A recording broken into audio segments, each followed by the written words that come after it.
Hey, Indianapolis Motor Speedway fans and Indy 500 fans, Doug Boles here with you for another episode of Doug and Drivers. And this one is the last episode of Doug and Drivers. You know why?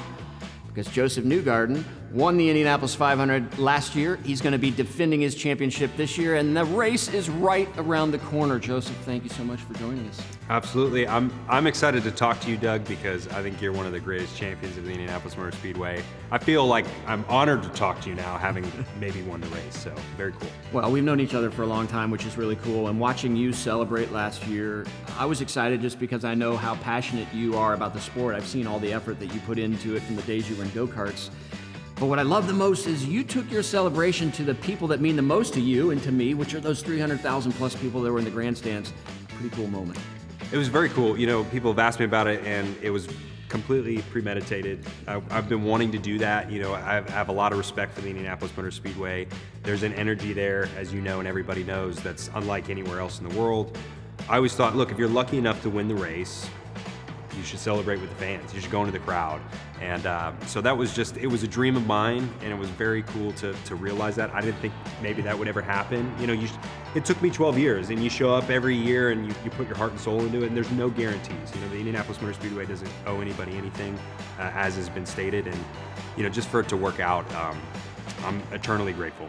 So I know you've got a chance to see that video many times of you going through there, and probably get goosebumps as you see it happening. But how have you fixated it all up on what happened on the roof of the pagoda when that happened? Watching Roger Penske and the whole Penske gang just go crazy? I had no idea. It went quiet in my helmet because, you know, I was trying to talk to the team and no one would respond to me. So I was like, okay, well, forget these guys. I know where I'm going. I'm going to stop on the Yard of Bricks. I'm going to park there, and I'm going to, you know, try and find my exit to the crowd, because I kind of had my spot lined up and knew where I wanted to go. But it's funny, it all happened so quickly. It felt like a blur, but it also, I can remember every bit of it. I didn't know what was happening on the pagoda. I forgot Roger was up there. I didn't even know where he was at. So yeah, I was just really focusing on the crowd. One of the first things that happened, when I got into the crowd, I saw a photographer that I know really well, Alex Wong, and he just looked bewildered.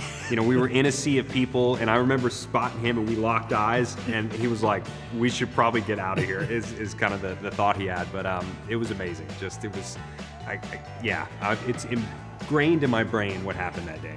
It's one of the fun things really over the last, maybe at some level since Taku won and how crazy he went in the Indy 500. Every driver since has sort of had their own way of celebrating, and you know, Elio ran up the front stretch, and then you ran up in the grandstands. It's been pretty fun. So if you win number 2, is that the same thing, or do you have something else in mind that we'll just have to wait to see?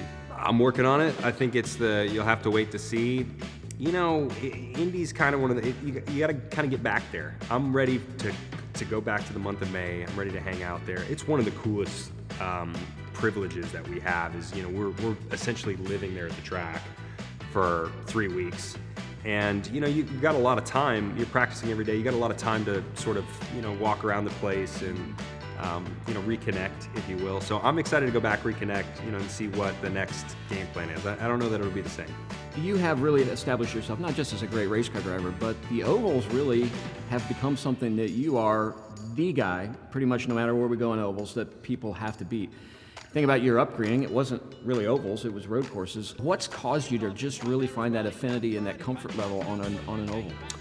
Yeah, it's funny when you look at it, because I didn't come from an oval background. I love oval racing. You know, it breaks my heart when I hear other race car drivers say that they don't like ovals, but it comes from people that have never driven on them.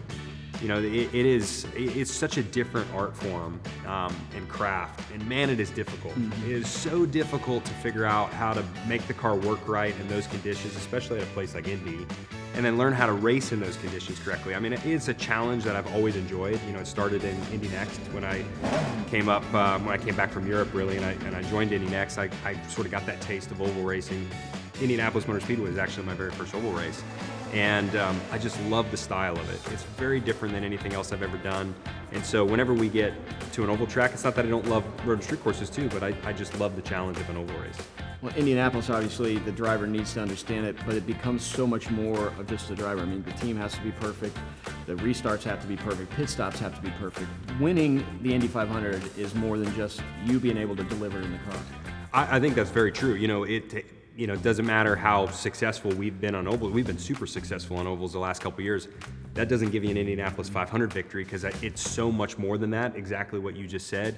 You've kind of got to be perfect on the day at Indianapolis. The team's got to, build the right car, and that doesn't happen just on race day. I mean, we're there for weeks trying to build that car for that day, and you're hoping you get it right. You get one moment on the month where it's got to be right.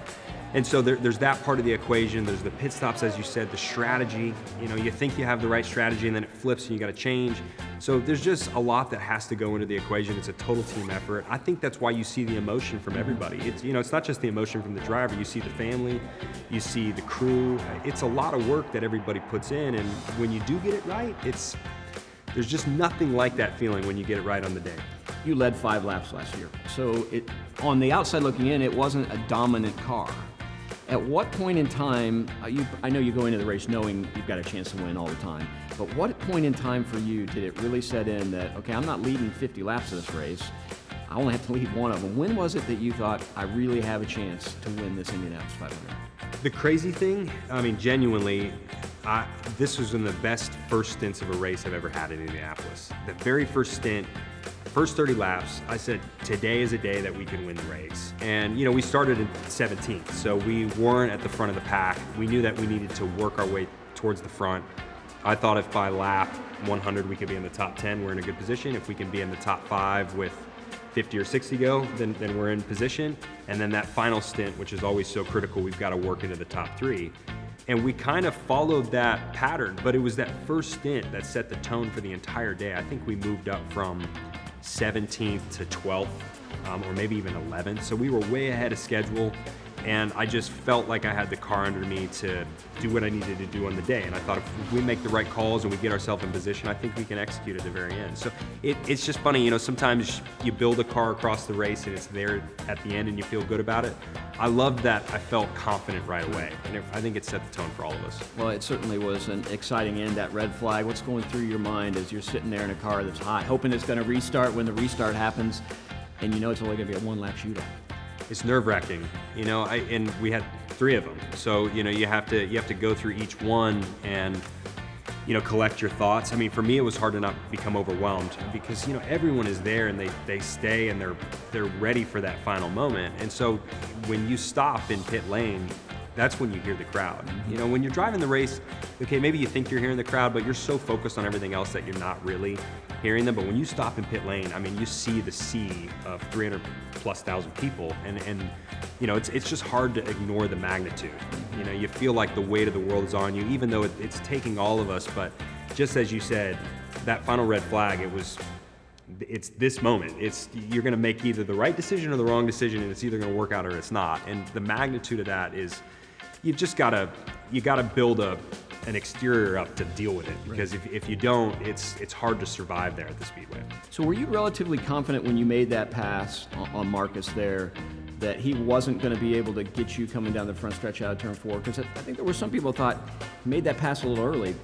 But what were you thinking about once you're leading into turn 3? Are you worried that you're not going to be able to hold him off by the time you get to start-finish line? Yeah, I don't think it was a guarantee. I was very surprised at how quickly he tucked back underneath me. When I passed him and we got into turn 3, I thought, I'm in a pretty good spot here. And then I looked midway through the corner in turn 3 and I thought, wow, he's still really close. So I was very nervous coming off turn 4. I thought, he's going to probably have a very good run on me. I don't think you really know where the right spot is. I felt like on the back straight was the right place to pass, but in Indy, it's so hard to know. I think you almost want to lead more than anything at all costs. And that's for any scenario. A caution can always come back out. You could catch lap traffic in a different situation. Our situation, 1 lap to go. I thought that was the right place, but he could have gotten back by me. It was not guaranteed. So there was watching your mirrors a bit. Obviously, you're trying to use up as much racetrack as you could. It was pretty amazing to watch. So I knew the rules, and this may change in the future. There's a new style that has happened in Indianapolis. They've called it the Dragon or the Snake. It's had a lot of different names for it. I think Montoya was probably the first one to do it. Right? That's what I remember in 2015. And so this has become a racing style, and I thought, because Marcus was so close to me still in turn 3 and turn 4, I had to be as aggressive as possible. I was like, it's the Indy 500. We're in a chance to win. I'm gonna give him the least opportunity to draft on my car. So that's what I did, and it was just enough to the line. If I didn't do that, he might have gotten back by. Absolutely. So I know you're a student of your own racing. You spend a lot of time watching film, trying to prepare for the next race. Have you spent any time just sitting back, watching the broadcast and taking in, as a fan, watching yourself win the Indy 500? I finally watched it back in totality this off season. It was really cool just to relive it. I waited until the season was over to watch it in full. I saw clips. I saw 10 minutes here, 5 minutes there. You want to see a little bit of it, but I watched the entire race back, and yeah, I did. I really enjoyed it. It's different than any other race that you win. You can win a race and watch it back and not feel a ton of emotion. At Indy, I want to cry every time I see it, and it's not just because of the win itself and you won the race. It's seeing everybody else's reaction. It's seeing your family's reaction, the team's reaction. It's just so much bigger than you as a driver. It overcomes you with emotion. And so anytime I see it, I will cry. It's very cool. Well, we've gotten to spend a lot of time together in the off season, all the things that lead up to the Indy 500, the next one, but it's all about celebrating you or the past winner. A few more things as we're filming this still to go. One of the things I think but there's going to be a big banner over the main entrance, the main tunnel coming down, that's going to feature you on it. Is that a little bit of psychological advantage for you? You think every time a driver pulls underneath that tunnel, they got to look at Josef Newgarden celebrating in victory lane at the Indianapolis Motor Speedway? I hope so. I think it worked for Marcus pretty good. He did a great job, I thought, he won the race 2 years prior in 2022, and he showed up again in 2023, and he was fantastic. He was one of the guys to beat. I think there is definitely some messaging behind that. There's some strength, the momentum of it. Look, this team was strong last year. They can do the job. So yeah, I think it's all positive, but it is the gift that keeps on giving. We keep talking about this. Yes. I'm seeing you more than I've ever seen you, Doug, and it's fun. The Indy 500. There's so much to take in after the fact that it's never going to let you forget about it. You're always going to be reminded of it, and I love the race and the history. And it's cool to be a champion now of it, but having now won the race, I just want to see it live for eternity, the event itself, and I want to see it bigger and better every single year, and I think it deserves it when you look at its place in history. Well, last question for you. Favorite moment of the off season? Ooh, probably Christmas this year. I have a family now. I have a young son, and we didn't go anywhere. We stayed home, and it was really nice to just reset, enjoy some time. It gets very busy. People always ask at the end of the year, oh, you're probably just hanging around and waiting for March, and it's the opposite. We're on the road. Same with you guys. You're constantly busy just getting ready for the next year. So it never slows down, and we just slowed down during Christmas. We stayed at home for 2 weeks. That was a great reset period, and I feel really motivated right now. I feel excited and ready for 2024. Sounds great. Well, ladies and gentlemen, he is the winner of the Indianapolis 500 in 2023. He will be trying to be the first driver in over 20 years to win back-to-back at the Indianapolis Motor Speedway. Last guy to do it, it's a Penske guy he knows well by the name of Helio Castroneves. Could Josef Newgarden and his Penske car be in victory lane here in 2024? Check it out. We'll have to wait to see. I know one thing, you fans and Josef Newgarden will be celebrating together somewhere if that happens.